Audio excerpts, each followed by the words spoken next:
ഇതുണ്ടോ, നല്ല അടിപൊളി ചില്ലി ബീഫാണ്. നിങ്ങൾക്ക് ചില്ലി ബീഫ് ഇഷ്ടമാണോ? അങ്ങനെ ഉണ്ടെങ്കിൽ നമുക്ക് ഇതൊന്നും ഉണ്ടാക്കിയാലോ. എണ്ണ ഒഴിക്കാവേ. ഒന്ന് ചൂടായി വന്നപ്പോഴത്തേക്കും നമുക്ക് ഗാർലിക് ഇടാവേ.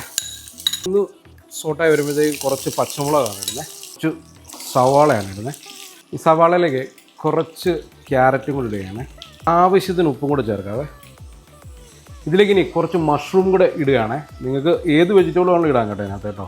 ഇത് ചെറുതായിട്ടൊന്ന് വെന്ത് വരാൻ വേണ്ടി നമ്മുടെ ബീഫ് വേവിച്ച ആ ഒരു വെള്ളമാണ്. ഈ ബീഫിൻ്റെ സ്റ്റോക്ക് ഇതിലേക്ക് ഒഴിച്ച് കഴിയുമ്പോഴത്തേക്ക് ആ ഒരു ബീഫിൻ്റെ ഫുള്ളൊരു ടേസ്റ്റ് ഈ ഒരു ഗ്രേവിയിൽ നിൽക്കുവേ. കുറച്ച് കെച്ചപ്പാണ്, നല്ല ഡാർക്ക് സോയാ സോസാണ് ഇതിലേക്ക് ഒഴിക്കുന്നത്. കുറച്ച് ഓയസ്റ്റർ സോസും കൂടെ ഒഴിക്കുകയാണ്.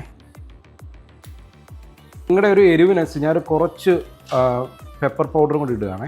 ബീഫ് ചെറിയ പീസായിട്ട് ഇങ്ങനെ മുറിച്ചെടുത്തിട്ട് അത് വേവിച്ച് വെച്ചിരിക്കുകയാണ്, അതാണ് ഇതിലേക്ക് ഇടുന്നത്. കുറച്ച് ക്യാപ്സിക്കം ഇടുകയാണ്.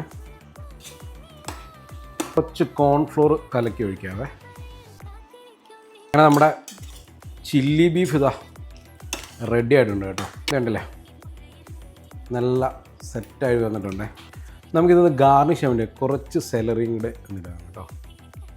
ഒന്ന് ടേസ്റ്റ് ചെയ്ത് നോക്കാം. നല്ല ചൂടാണ് കേട്ടോ. ഇതുണ്ടോ,